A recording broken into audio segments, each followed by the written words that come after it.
하나님 말씀은 구약성경 잠언 12장 1절에서 3절까지입니다. 우리 같이 한 목소리로 함께 읽겠습니다. 훈계를 좋아하는 자는 지식을 좋아하거니와 징계를 싫어하는 자는 짐승과 같으니라. 선인은 여호와께 은총을 받으려니와 악을 꾀하는 자는 정죄하심을 받으리라.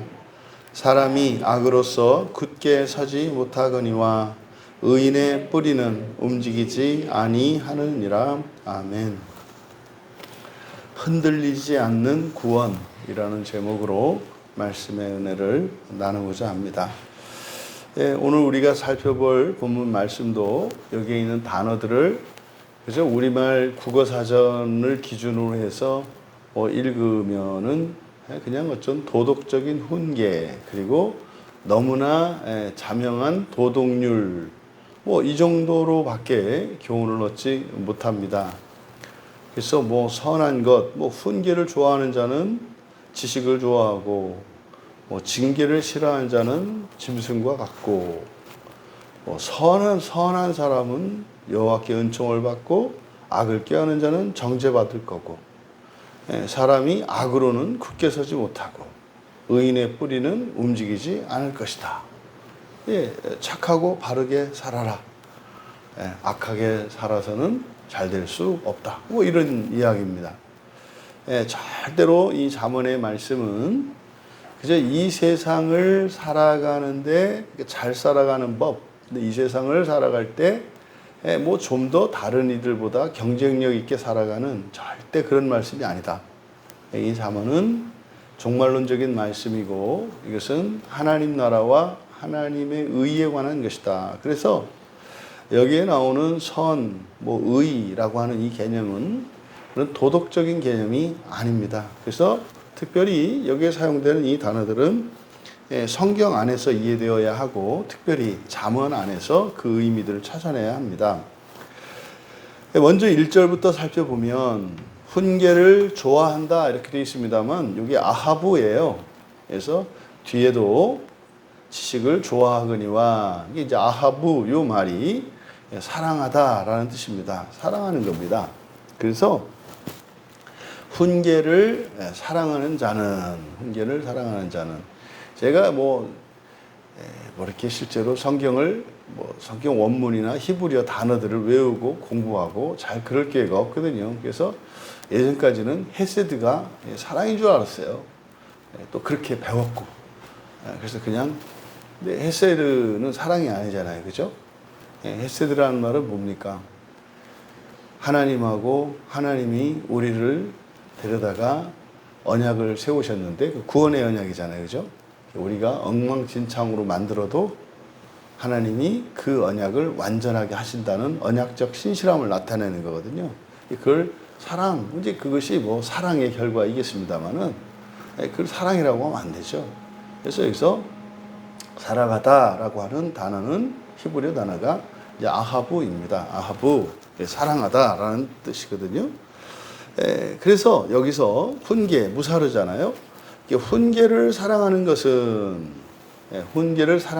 좋아하는 자는 그랬습니다만 그렇게 해도 되고 이제 분사이기 때문에 그래서 좋아하는 것, 사랑하는 것 또는 사랑하는 사람 무방합니다. 근데 그것보다는 훈계를 사랑하는 것은 지식을 사랑하는 것이며 훈계의 사랑은 여기 사실 동사가 생략되어 있습니다. 그래서 그대로 하면 훈계 사랑, 지식 사랑, 책망 싫어함, 짐승 같은 것 이렇게 되어 있습니다. 그래서 훈계를 사랑하는 것은 지식을 사랑하는 것이며, 그러니까 이게 이제 쉽게 얘기해서 누가 말하는 걸 잘 듣고 그러면 그런 사람들은 지식을 사랑하는 거다. 맞죠, 그죠? 맞죠. 그런데 여기서 지금 잠언에서 지식을 사랑한다는 거, 여기서 말하는 지식 이제 다 아트인데 이 지식이 의미하는 게 뭡니까? 이 지식이라고 하는 것은 세상의 어떤 지식 이런 거 아닙니다. 여기서 말하는 지식은 구원의 지식이고요. 그래서 잠언 11장 9절에서 지식이라고 하는 것은 구원을 받게 한다 그래요. 이 지식은 세상적인 지식이 아니라 영적인 지식이겠고 부활에 대한 지식이겠고 구원에 대한 지식이죠. 하나님 나라에 대한 지식을 말하는 거지 여기서 지식은 그냥 이 세상의 지식 아니다. 또 이렇게 훈계를 받는 것. 그러니까 사실 결국 훈계를 사랑하는 사람들은 결국 지식을 좋아한다라고 하는 게 무슨 말입니까? 구원을 사랑한다는 거예요. 구원을. 그러니까 예수님의 말씀을 제자들이 듣고 야단을 쳐도 이게 들어요. 뒤에 보면 이제 징계가 나오지 않습니까? 징계, 토케아, 이게 책망이거든요. 책망입니다.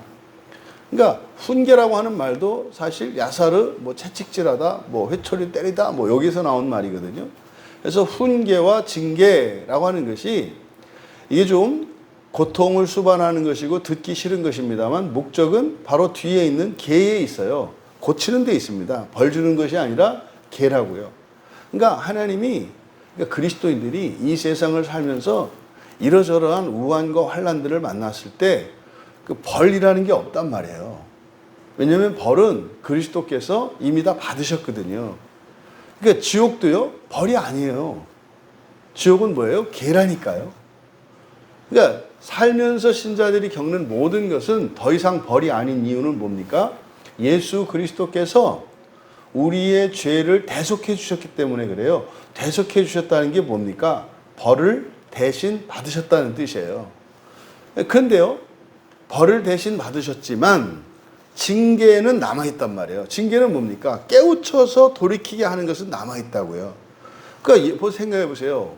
이 논리적으로 예수님이 벌을 다 받아버리셨어요. 우리가 받을 벌을. 그럼 무슨 말입니까? 벌을 다 받았으니까 지은 죄에 대한 책임이나 이게 없잖아요. 벌을 다 받으셨으니까. 그럼 생각해 보세요. 이 벌을 다 받았으면 바로 이 징계, 그러니까 교훈을 줘서 바꾸게 하는 요건 남아있단 말이에요. 근데 예수님이 이걸 다 받아버렸기 때문에 사실은 우리는 어떻게 해야 돼요? 반드시 고쳐서 해야 돼요. 벌을 다 받으셨으니까. 그 벌을 받았는데 고쳐지지 않을 수가 있나요? 그러면은 예수님의 죽음은 헛죽음이고 그리고 성부 하나님은 약속을 어기는 게 돼요. 먼저 선불로 다 받아놓고 안 주면 어떡해요? 그러니까 예수 그리스도의 죽음, 그게 로마서 5장 18절이라니까요. 한 사람으로 말미암아서 모든 사람이 의롭게 되었다고 하는 이것이 근데요 전제론적으로 우리가 온전하지 않아요. 그래서요 고치신다고요. 고치신다고. 이 마지막 누구라도 다 고쳐지는 데가 어디라고요? 지옥이라는 데라니까요. 이 지옥은 내 절대로 가면 안 되는 데예요. 거기는 우리가 상상을 초월할 정도의 고통과 두려움과 이런 게 있는 데입니다. 가면 안 돼요. 그러니까 지금 여기서 바로 그 훈계를 사랑하는 자는 지식을 사랑한다라고 했을 때 이 지식은 바로 구원의 지식을 말하는 거다. 구원은 뭡니까? 잠언 10장 17절에서 훈계를 받는 것은 곧 생명길로 가는 거다 그래요. 그 생명길로 가는 길이 편하고 내 마음에 쫙 달라붙고 그렇지 않다니까요. 예수님이 뭐라고 했습니까? 가는 사람이 적다 그랬다니까요. 가는 사람이 적다고요. 그러니까요, 사람들이 많이 모이면 조심해야 된다니까요, 일단. 사람들이 많이 모여. 그럼 조심해야 돼요, 일단은. 그게 성경이 우리에게 가르쳐 주시는 구원의 진리에 대한 계시입니다. 많은 사람이 가, 잘 살펴봐. 어쨌든 뭐, 기독교라는 이름으로 또 성경을 이야기하고 예수님을 이야기하면 진리가 있겠지. 근데 많은 사람들이 가, 그러면 사실은 진리의 농도는 매우 낮을 거야. 살펴봐야 된다니까요.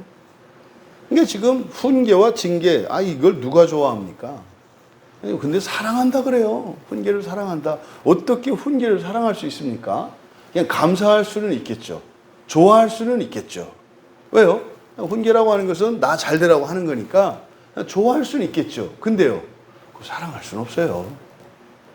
사랑한다는 건 뭡니까? 오히려 더 아주 훈계를 받으려고 막 들이대는 거예요. 왜요? 우리 안에 있는 허물들을 드러내야 되니까. 들키지 않으면 좋아하는 정도는요, 절대로 그렇게 하지 않습니다. 그러니까 뭐 이렇게 드러난 것, 적발된 거에 대해서 이렇게 비난을 받아들일 수 있으면 뭐 좋아하는 정도가 되겠죠. 근데요, 사랑하는 건 그런 게 아니에요. 그냥 뭐 사서 오히려 뭐 이렇게 하는 거죠. 그러니까 징계, 뭐 훈계, 징계, 뭐 그 어원적인 의미를 보면은 비슷한 거예요. 괴롭게 하는 겁니다. 근데 목적은 뭡니까? 고치는 겁니다.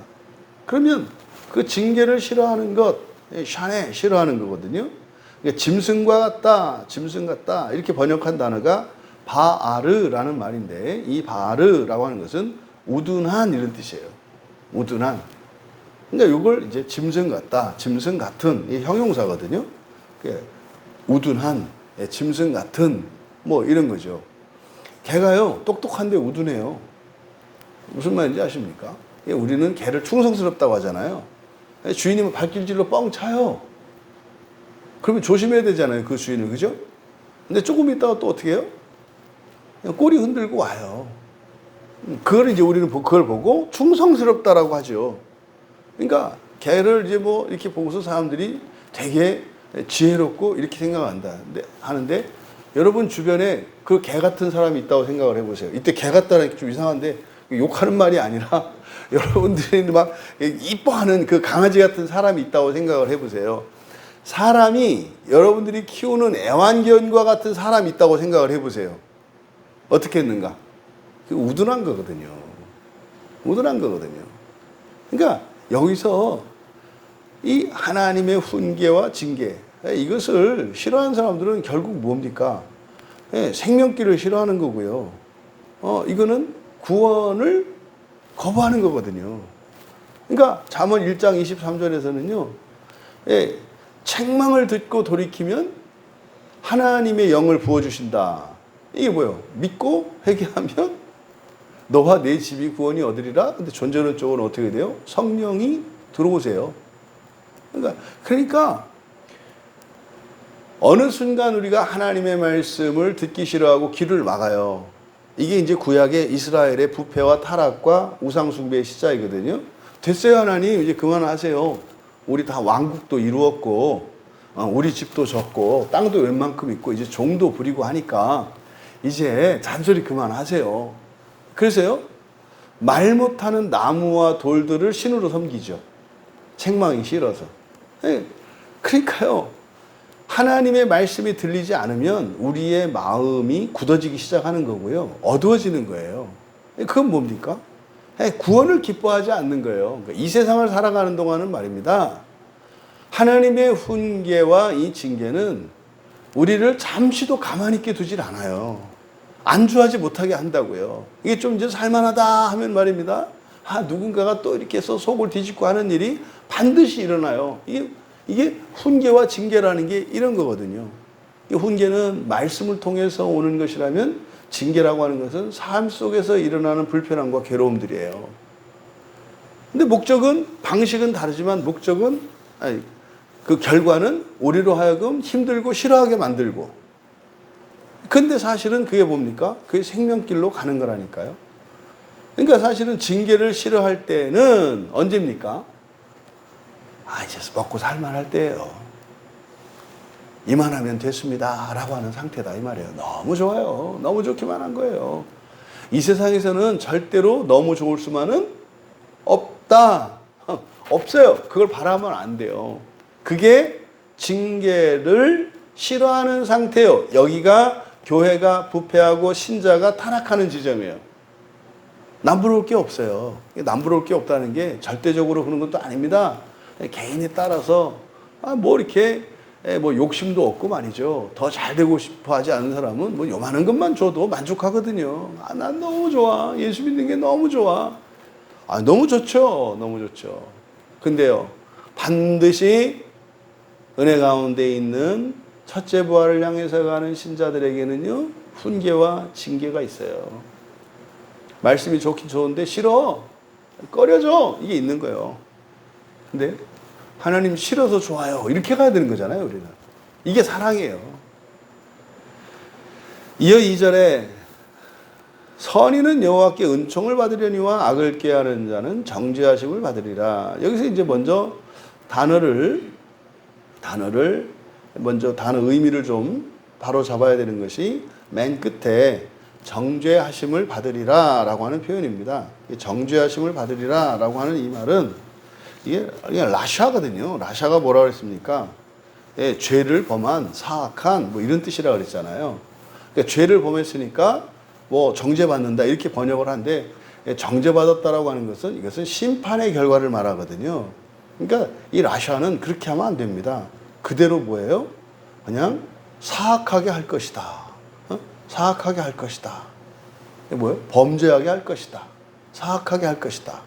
또 악을 꾀하는 자, 여기 밑줄을 치시고 악을 꾀하는 자라고 번역되어 있는 단어가 메집마라는 단어예요. 이게 잠언 시작할 때 잠언 1장 4절에서 나왔던 단어거든요.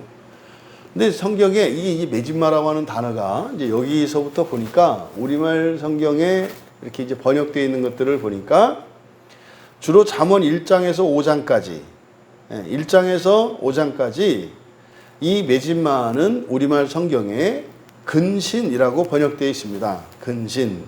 근신이라고. 8장까지네요. 8장 12절까지. 그래서 6번 이 메집마라는 단어가 잠언에서 9번 쓰이는데 6번, 그러니까 8장 12절까지 6번은 긍정적인 의미로 쓰입니다. 그래서 우리말 성경에는 근신이라고 번역되어 있어요. 근신이라고. 그런데 여기 이제 예, 뒤에 12장 2절 그리고 여기 14장 17절 24장 8절에 또 3번 쓰이는데 여기서 지금 우리말 성경에 이렇게 악을 꾀하는 자라고 번역되어 있어요. 그러니까 이 똑같은 단어를 잠언의 전반부에서는 근신이라고 해서 긍정적인 의미로 번역되어 있고 그리고 여기 12장에서부터 뒤에 14장과 24장 3번에는 부정적인 의미로 쓰이고 있어요. 그러니까 근신이라고 번역되어 있던 걸 우리가 앞에서 계획이라고 바로 잡았단 말이에요. 그러면 여기서 악을 꾀한다라고 이제 번역한 것은 이거는 이제 계획은 계획인데 누구의 계획? 사람의 계획을 의미하는구나. 그러니까요, 이 근신이라는 게 이 메집마라고 하는 게 은혜를 받아요. 그러면 하나님의 말씀의 교훈과 징계와 책망을 들으면 잘못된 것을 우리가 깨닫잖아요. 죄와 허물을 깨닫고 회개하게 되잖아요. 그러면 그때 어떤 메집마가 생겨요. 이게 죄라고? 그러니까 이렇게 하지 말아야 되겠네? 그럼 이걸 고치기 위해서 어떻게 할 계획이 생겨요? 이게 이제 우리가 한 달에 한 번 성찬을 할 때, 언약을 갱신할 때, 하나님 이렇게 할게요. 이게 메집마예요. 그러니까요, 하나님의 말씀을 따라 살아가려고 하면 이런 메집마가 생겨요. 바꿔야 되겠네, 라고.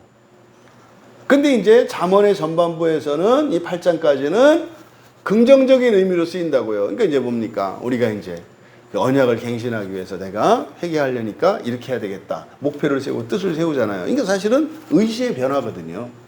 네, 의지의 변화가 생긴다고. 그러니까 지성과 감성의 변화가 생기면 반드시 어떤 뜻이 생겨요. 이렇게 해야 되겠다라고 하는 계획이 생긴다고요. 그런데 이게 말입니다. 긍정적으로도 이렇게 변하는데 마귀가 가만히 있을까요? 그걸 교묘하게 바꾼다고요. 요 계획이 이렇게 해야 되겠다. 그게 제가 뭐 수시로 이야기하는 기독교 역사에 있었던 기독교의 만행 있잖아요. 이게 다 메집마예요. 그러니까 은혜를 받았고 성경을 알았어. 그래서 이러면 안 되겠구나 해서 나오는데요. 나오는 계획이 선한 계획이 나올 수도 있고 악한 계획이 나올 수도 있다 이 말이에요. 그럼 악한 계획이 뭡니까?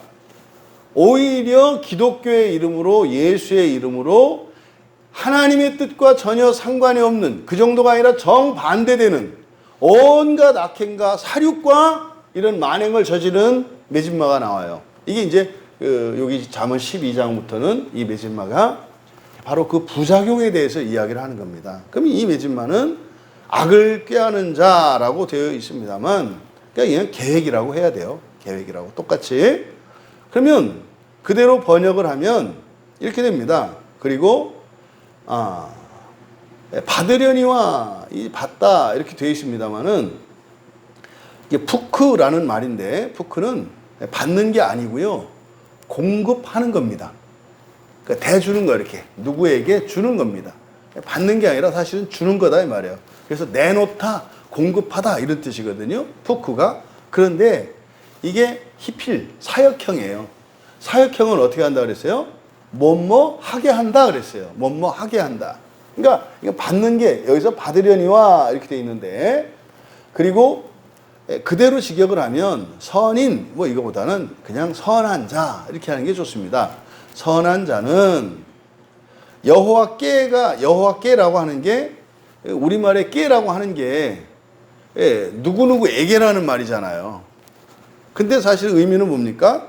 여호와께 은총을 받으려니 할 때 이때 께는 부터를 이렇게 번역을 해 놓은 거예요.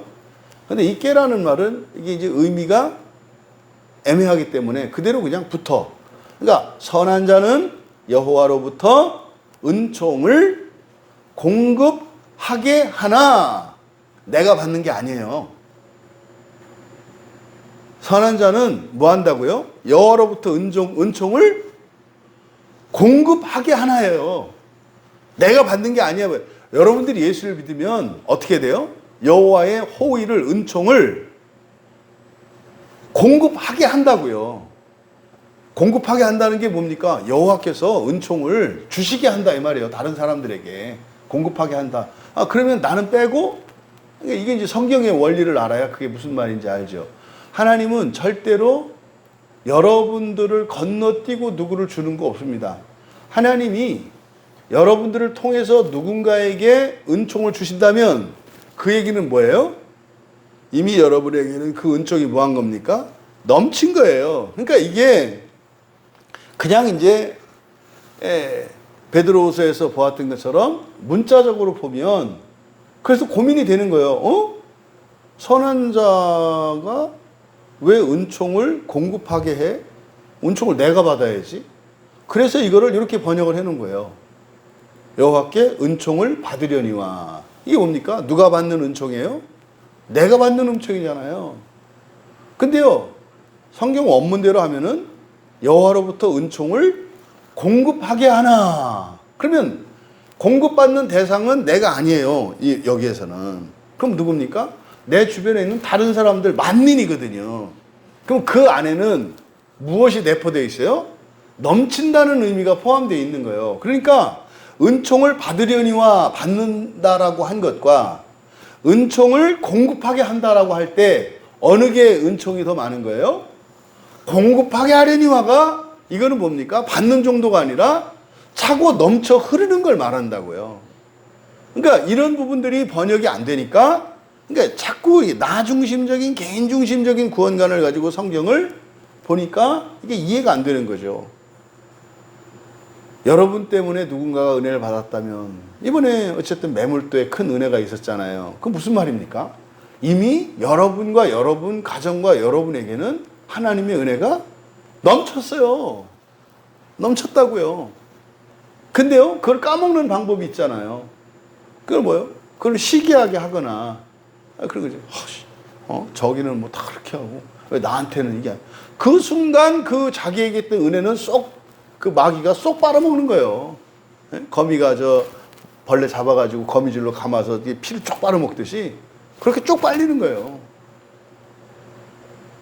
은총을 공급하게 하나. 그게 사실은 여호와로부터 은총을 이제 높임말을 써서 공급하시게 하나.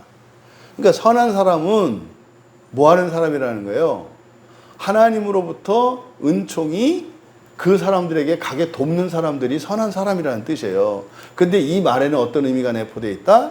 내 잔이 차고 넘친 것을 의미한다. 이거예요. 그러니까 선한 자는 나만을 위해서 은혜 받는 자가 아니라 나를 채우고 넘쳐 흐르게 해서 사람들에게 은총이 공급되게 한다. 여러분, 우리는 은혜를 넘치게 받아야 합니다.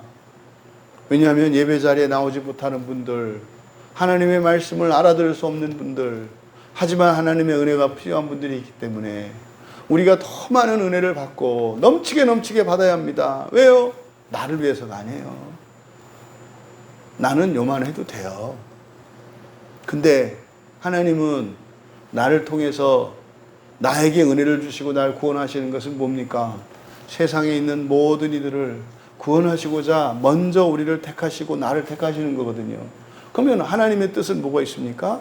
누군가를 택하시고 구원하시면 그 사람을 통해서 하나님의 은총이 공급되게 하시는 게 있다고요.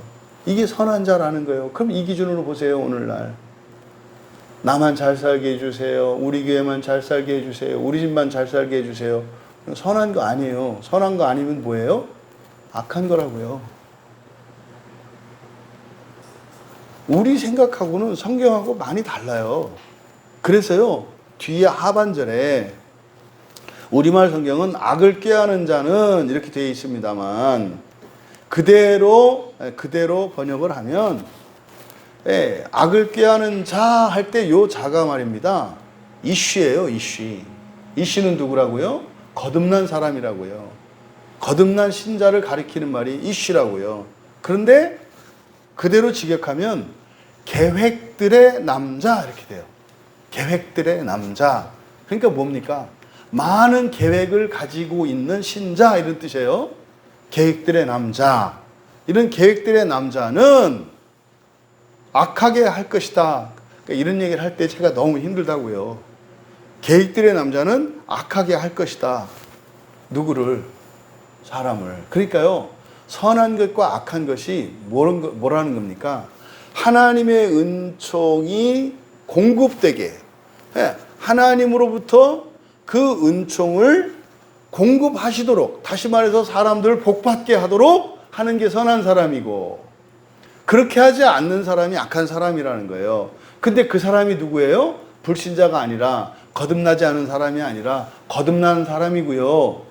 매진말을 가지고 있다고요. 매진말은 뭐라고요? 은혜의 결과라고요. 근데 은혜의 결과로 나온 이 생각이 그들을 하나님 앞으로 인도하고 하나님의 은혜를 받게 하는 게 아니라 악하게 한다. 악하게 한다는 건 뭐겠습니까? 앞에서 했던 여호와의 은총과 상관없는 것들을 받게 하는 거예요. 이게 딱 마태복음 23장에서 이야기하는 바로 사두개인들, 서기관들이에요. 이게 타락한 교회가 하는 일이에요. 성도들에게 하나님의 은총을 받게 하는 게 아니라 이 계획들의 남자, 많은 계획들을 가지고 있지만 결국은 사람으로 하여금 하나님 나라에서 멀어지게 하는, 하나님 나라에서 멀어지게 하면 뭡니까? 지옥에 가는 거 아니에요. 이 이야기를 2절에서 지금 하시는 거라고요. 그러니까 여러분, 나는 예수님을 믿고 신앙생활을 똑바로 하고 있고 죄를 짓지 않고 있으니까 나는 괜찮다. 아니에요. 우리가 정말 죽는 날까지, 그러니까 사는 날 동안 우리 마음을 기경하고 살피지 않으면 말입니다, 교묘하게 악한 계획들이 생겨요. 근데 그거는 우리는 알아채지 못해요. 왜요? 의도도 선하고요, 방법도 사람들이 보기에는 선하거든요. 보세요. 뭐 신천지나 이런 사람들이 왜 그렇게 직장도 집도 떠나서 그렇게 할까요? 그게 선한 일이라고 생각을 하니까. 이게 전형적인 매진마예요. 그러니까 이걸 말하는 겁니다. 그래서 내가 똑바른 사람이고 어떤 종교적 실천과 하나님 말씀에 순종하는 이것과 이 안에서 생겨나는 이 계획이라고 하는 것은 별개일 수 있다. 왜요? 우리 안에는 어둠으로 가득 차 있거든요. 그러니까 이거를 우리가 조심해야 합니다. 그래서 하나님의 선은 모두를 향해 있어요. 부분적인 누군만을 위한 이런 게 없어요. 그래서 예수를 믿고 착실하게 신실하게 살아가는데도 인생에 어려운 일이 일어나는 거예요. 이해할 수 없는 일들이 일어나는 거예요. 그러니까 2000년 동안 이 고난의 문제가 지금까지 그 뛰어난 신학자들에게도 아직도 해결이 안 돼요. 왜 안 될까요? 개인 구원, 개인 신앙으로 생각을 하니까. 끝으로 3절에 사람이, 이때 사람은 아담이에요. 아담. 2절에서 악을 꾀하는 자 할 때 자, 여기는 이슈라 그랬어요. 이제 3절에서는 아담이에요. 그러니까 이슈와 아담을 대비시키는 거예요. 사람이, 그러니까 사람은 악으로 굳게 서지 못하거니와, 이제 굳게 서다 쿤이니까 든든해지는 거예요. 굳건해지는 거예요. 굳건해지지 않으나. 무엇으로? 악으로. 이때 악은 나쁜 짓 이런 거 아닙니다. 이때 악은 뭐예요? 하나님의 뜻이 아닌 사람의 뜻을 말하는 거예요. 이때 악은 그냥 이거를 그냥 나쁘고 이렇게 보면 안 된다 이 말이에요. 그러니까 사람의 뜻을 해요. 사람의 뜻. 그래서 이 2절에 잘못된 매진마의 결과, 요게 뭐라 그랬어요? 악하게 한다 그랬잖아요. 그러니까 요 악하게 하는 요 악을 말하는 겁니다. 그러니까 그것으로 사람은 굳건해지지 않는다. 그러면요, 2절 끝에 이런 계획들의 남자가 악하게 한다라고 할 때 이런 겁니다. 대표적으로 우리가 선교지에 가서 전도할 때 하는 실수 있어요. 무조건 돈 주고 도와주고 이렇게 하면은 그걸 무조건 선하다고 생각해요. 스리랑카라는 나라를요, 복음을 전할 수 없게 만든 게 잘못된 선교 방식이었어요. 그러니까 기독교 선교사들이 들어오면 맨 하는 일이 뭐예요? 집 줘주고요, 돈 주고요, 이랬어요. 그러니까 기독교 선교사들이 오면은요, 돈을 바래요. 도움을 바래요. 안 도와주잖아요? 대놓고 얘기한다니까요? 저쪽 선교사님은 한 번 주일날 올 때마다 10,000원씩 줘요. 이렇게 얘기를 해요, 대놓고. 그러니까요, 여러분, 우리가 그분들의 삶이 너무 힘드니까 교통비 좀 하라고 주고 하는 거 선한 거 아닙니까? 근데요, 500년 기독교가 그 나라에 들어간 지 500년이 됐는데 말입니다. 뭐 0.5%? 거기다가 지금 성경과 함께 부르는 찬송가도 없는 나라예요. 일요일이 아직도 주일이 안 됐어요. 그냥 일요일이고 아직도 안식이래요. 500년 됐는데. 이게 전형적인, 지금 여기에서 이야기하는 악에 대한 전형적인 사례가 스리랑카 같은 곳이에요. 그러니까요, 사람은 뭡니까? 거듭나지 않은 사람을 말해요. 그러니까 선교 대상, 전도 대상을 말하는 거예요. 악으로 굳건하게 되지 않는다 할 때 이 악이라고 하는 것을 말입니다. 하나님의 진리가 아니고, 진리가 아닌 다른 것이에요. 그 자리에 차지하는 것은 사람들 눈에 보기 좋은 겁니다. 사람들의 이 세상을 살아가는 데 도움이 되는 겁니다. 이걸 여기서는 악이라고 한 거예요. 그러니까요, 돈 주고 집 줘주고 뭘 해서 안 세워진다는 거예요. 그렇게 한다고 해서 이슈가 되는 게 아니다. 이게 지금 3절 상반절의 말씀입니다. 그것과 이제 상응하는 것이 의인의 뿌리 그랬어요. 의인의, 그러니까 의로운 자들이죠. 의로운 자들. 왜냐하면 형용사 복수형이 쓰였기 때문에 의로운 자들의 뿌리는 전혀 흔들리지 않을 것이다. 그러니까요, 사람을 세울 때 악으로 세울 게 아니라 뭡니까? 의인의 뿌리를 세워야 한다는 거예요.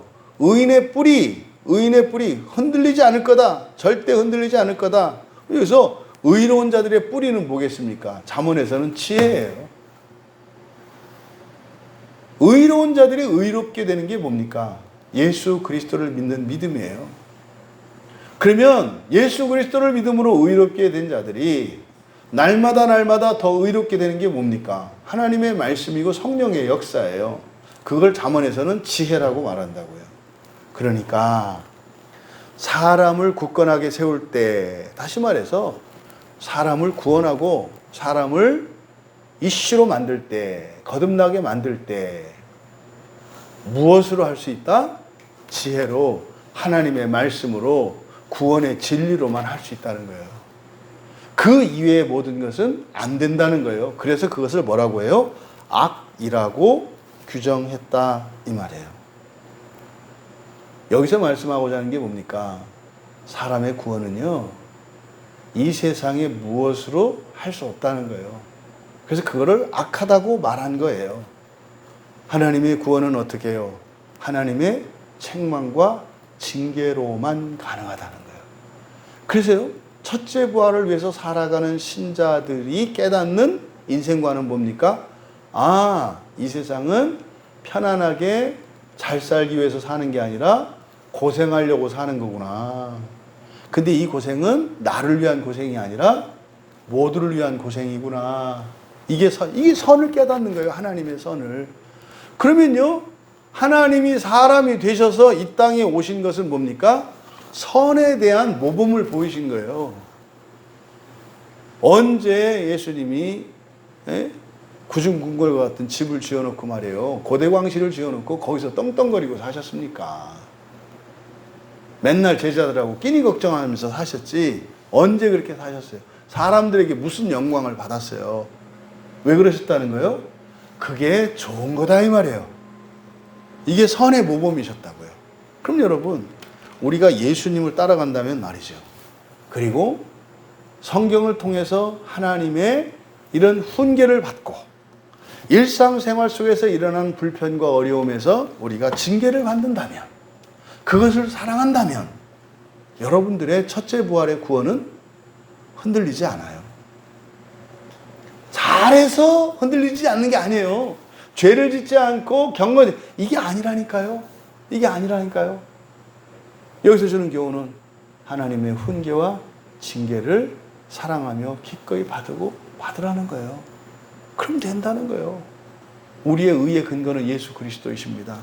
우리를 의롭게 하는 유일한 것은 성경입니다. 그럼 된다는 거예요. 이거는요, 못할 사람이 없어요. 얼마만큼 해라가 없다니까요. 흔들리지 않는 구원관을 가지시고, 이 인생이 무엇인지 인생의 의미와 그 가치를 정확히 아셔서 정말로 우리 주 예수 그리스도로부터 그 은총을 공급하게 하시는 여러분들의 인생의 모든 수고와 헌신이 이 세상을 위한 것이 되는, 여러분 주변에 있는 이들에게 하나님의 은총이 흘러가게 하는 선한 인생을 살아가시기를 주님의 이름으로 축원합니다. 존귀하신 하나님, 너무나 하나님 나라의 첫째 부활로 들어가는 그 영광스러운 구원, 얼마나 하나님께서 주시기를 기뻐하셨으면 친히 사람이 되어 오셔서 모범을 보여주셨던 그 첫째 부활의 구원이 흔들리지 않는 견고한 것임을 가르쳐 주신 이 말씀에 감사합니다. 저희들의 우수함과 뛰어남과 모범적인 무엇이 아니라 하나님의 훈계와 징계를 기뻐하며 오히려 하나님의 훈계를, 훈계인 하나님의 말씀을 사랑하며 또 나를 위해서가 아니라 내 주변에 있는 이들에게 하나님의 은총이 공급되게 하기 위하여 살아간다면 저희들의 구원에는 흔들림이 없는 것임을 가르쳐 주셔서 감사합니다. 저희들의 인생에 일어나는 모든 것을 징계로 받게 하시고 하나님의 훈계를 사랑하는 저희들 모두 되게 하옵소서. 감사하며 예수님의 이름으로 기도하옵나이다.